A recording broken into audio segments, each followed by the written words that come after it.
الرحمن سورۃ التکویر کا تعارف۔ یہ مکہ مکرمہ میں نازل ہوئی۔ اس میں 1 رکوع اور 29 آیتیں ہیں۔ تکویر کا نام ہے تکویر نام رکھنے کی وجہ، تکویر کا معنی ہے لپیٹنا، اور اس صورت کا یہ نام اس کی پہلی آیت سے ماخوذ ہے۔ حضرت عبداللہ بن عمر رضی اللہ تعالیٰ عنہما سے روایت ہے کہ نبی کریم صلی اللہ علیہ وسلم نے ارشاد فرمایا، جس سے یہ پسند ہو کہ وہ قیامت کے دن کو ایسا دیکھے گویا کہ وہ نظر کے سامنے ہو، تو اسے چاہیے کہ وہ سورہ اذا الشمس کورت اور اذا السماء فطرت اور سورہ اذا السماء انشقت پڑھے۔ اللہ کے نام سے شروع جو نہایت مہربان رحمت والا ہے۔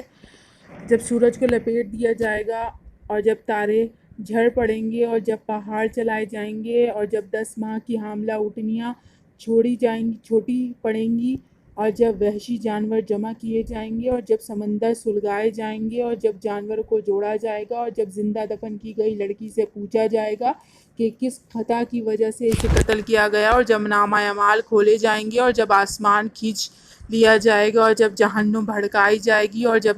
جنت قریب لائی جائے گی، ہر جان کو معلوم ہو جائے گا جو حاضر لائی۔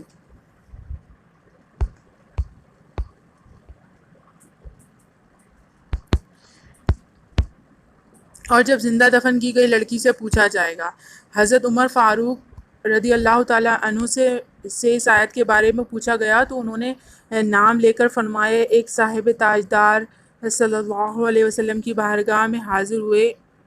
اور عرض کی، یا رسول اللہ صلی اللہ علیہ وسلم، میں نے زمانہ جاہلیت میں اپنی 8 بیٹیوں کو زندہ زمین میں دفن کر دیا تھا، اب میرے لیے کیا حکم ہے؟ نبی کریم صلی اللہ علیہ وسلم نے ارشاد فرمایا، تم ہر بیٹی کی طرف سے غلام آزاد کر دو۔ اس شخص نے دوبارہ عرض کی، یا رسول اللہ صلی اللہ علیہ وسلم، میرے پاس غلام نہیں ہے، البتہ میں اونٹوں کا مالک ہوں۔ ارشاد فرمایا، اگر تم چاہو تو ہر بیٹی کے بدلے ایک اونٹ ہدیہ کر دو۔ بیٹیوں سے متعلق دین اسلام کا عظیم کارنامہ۔ یہ دین اسلام کا ہی عظیم کارنامہ ہے جس نے بیٹیوں کو اپنے لیے بدنامی کا باعث سمجھ کر زمین میں زندہ دفن کر دینے والے لوگوں کو اس انسانیت کش ظلم کا احساس دلایا، اور ان لوگوں کی نظروں میں بیٹی کی عزت اور وقار قائم کیا، اور بیٹیوں کے فضائل بیان کر کے معاشرے میں برسوں سے جاری اس دردناک عمل کا خاتمہ کر دیا۔ اور جب جہنم بھڑکائی جائے گی، حضور اقدس صلی اللہ علیہ وسلم نے ارشاد فرمایا، جہنم کی آگ 1000 سال بھڑکائی گئی یہاں تک کہ وہ سرخ ہو گئی، پھر 1000 سال بھڑکائی گئی یہاں تک کہ وہ سفید ہو گئی، پھر 1000 سال بھڑکائی گئی یہاں تک کہ وہ سیاہ ہو گئی، اب وہ انتہائی سیاہ ہے۔ تو ان ستاروں کی قسم جو الٹے چلیں، جو سیدھے چلیں، چھپ جائیں، اور رات کی جب پیٹ پھیر کر جائے اور صبح کی جب سانس لے، بے شک یہ ضرور عزت والے رسول کا کلام ہے جو قوت والا ہے، عرش کے مالک کے حضور عزت والا ہے، وہاں اس کا حکم مانا جاتا ہے، امانت دار ہے۔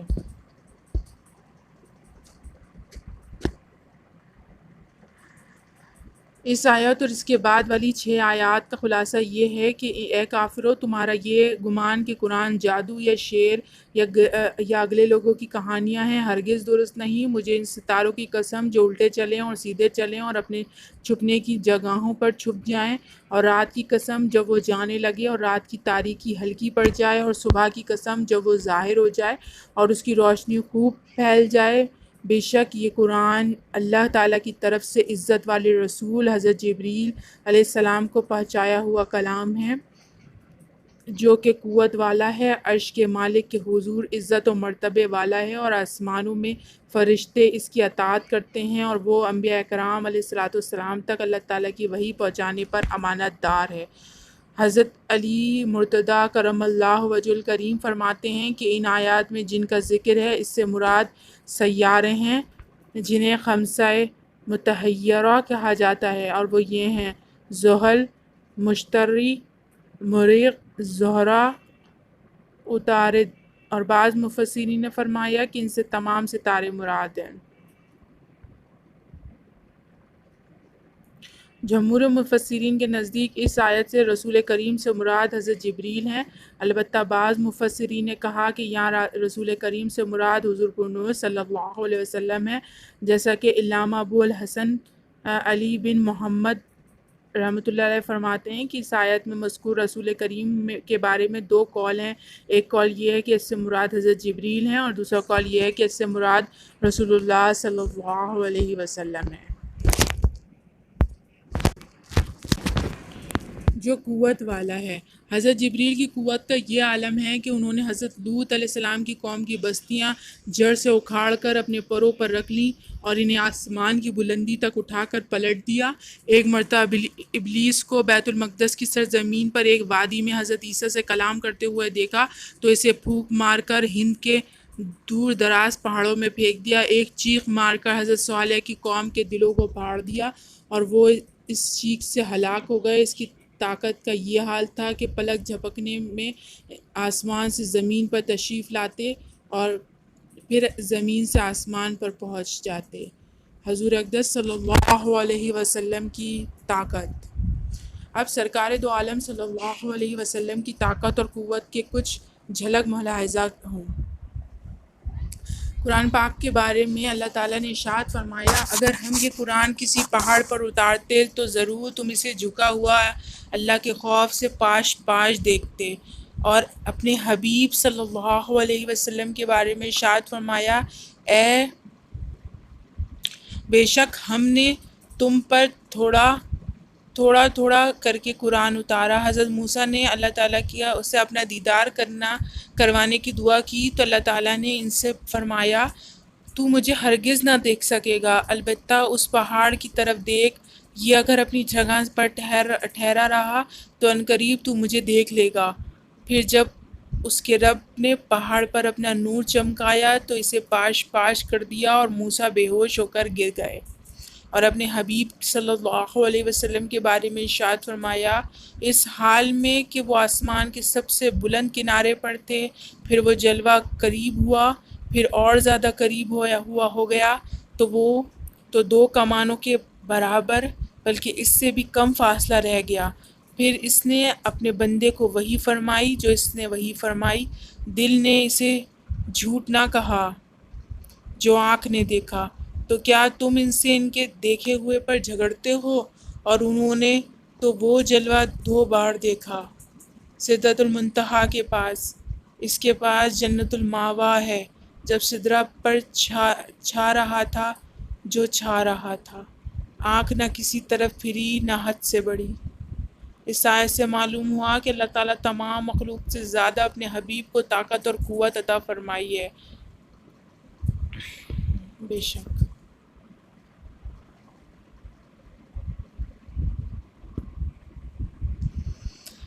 بارگاہ رسالت میں مقام حبیب صلی اللہ علیہ وسلم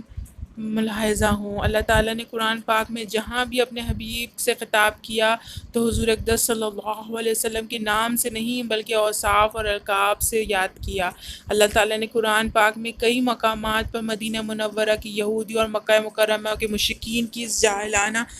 گفتگو کا رد کرنے کے لیے اسے نقل کیا جو وہ اللہ تعالیٰ کی حبیب کے بارے میں کرتے تھے، لیکن ان گستاخوں کو اس بے ادبانہ ندا کے نام لے کر حضور کو پکارتے اسے نقل کرنے کے طور پر بھی ذکر نہ کیا۔ ہاں جہاں انہوں نے وصف کریم سے ندا کی تھی،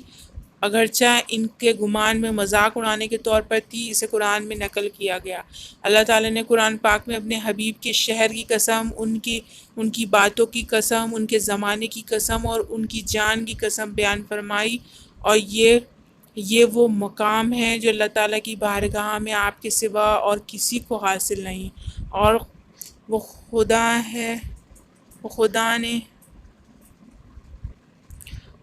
نے ہے مرتبہ تجھ کو دیا، نہ کسی کو ملے نہ کسی کو ملا، کہ کلام مجید نے کھائی شہاد تیرے شہر و کلام و بقا کی قسم۔ دیگر انبیاء اکرام سے کفار نے جو جاہلانہ بیہودہ گفتگو کی، اس کا جواب انہیں انبیاء اکرام نے ہی اپنے حلم اور فضل کے لائق دیا، لیکن جب اللہ تعالیٰ کے حبیب کی شان میں کفار نے زبان درازی کی تو اس کا جواب خود رب تعالیٰ نے دیا۔ نبی کریم صلی اللہ علیہ وسلم کو یہ پسند تھا کہ خانہ کعبہ قبلہ میں ہو جائے، اور ایک دن اس امید پر آسمان کی طرف بار بار دیکھا کہ قبلے کی تبدیلی کا حکم آ جائے تو اللہ تعالیٰ نے ارشاد فرمایا، ہم تمہارے چہرے کا آسمان کی طرف بار بار اٹھنا دیکھ رہے ہیں، تو ضرور ہم تمہیں اس قبلے کی طرف پھیر دیں گے جس میں تمہاری خوشی ہے، تو ابھی اپنا چہرہ مسجد حرام کی طرف پھیر دو۔ الغرض اللہ تعالیٰ کی بارگاہ میں تاجدار رسالت صلی اللہ علیہ وسلم کا جو مقام اور مرتبہ حاصل ہے، اسے مکمل طور پر بیان نہیں کیا جا سکتا۔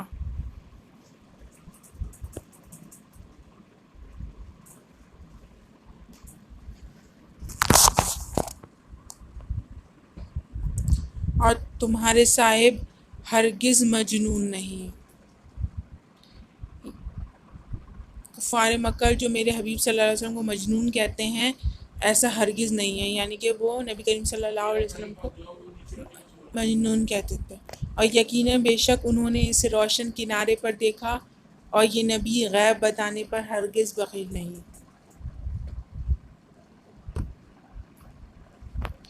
یعنی کہ نبی کریم صلی اللہ علیہ وسلم نے سورج کے طلوع ہونے کی جگہ پر حضرت جبریل کو ان کی اصلی صورت میں دیکھا۔ یہ نبی غیب بتانے میں ہرگز بخیل نہیں۔ اس کی تفسیر میں فرماتے ہیں کہ یعنی میرے حبیب صلی اللہ علیہ وسلم کو غیب کا علم عطا ہے، اور وہ تمہیں بتانے میں بخل نہیں فرماتے بلکہ تم کو بھی اس کا علم دیتے ہیں۔ ابو سعید عبداللہ رحمۃ اللہ علیہ اس آیت کی تفسیر میں فرماتے ہیں کہ نبی کریم صلی اللہ علیہ وسلم کو جو غیب کی باتیں بتائی جاتی ہیں، انہیں بتانے میں وہ بخل نہیں کرتے۔ اس سے معلوم ہوا کہ تاجدار رسالت صلی اللہ علیہ وسلم کو اللہ تعالیٰ نے غیب کا علم عطا فرمایا ہے، اور آپ صلی اللہ علیہ وسلم نے اس میں سے بہت کچھ اپنے صحابہ اکرام کو بتایا ہے۔ حضور اقدس صلی اللہ علیہ وسلم کے علم غیب کے بارے میں تفصیلی معلومات حاصل کرنے کے لیے فتاوی رضویہ کے جلد نمبر 29 میں 3 رسائل کا مطالعہ فرمائیے۔ اور وہ قرآن ہرگز مردود شیطان کا پڑھا ہوا نہیں، پھر تم کدھر جاتے ہو؟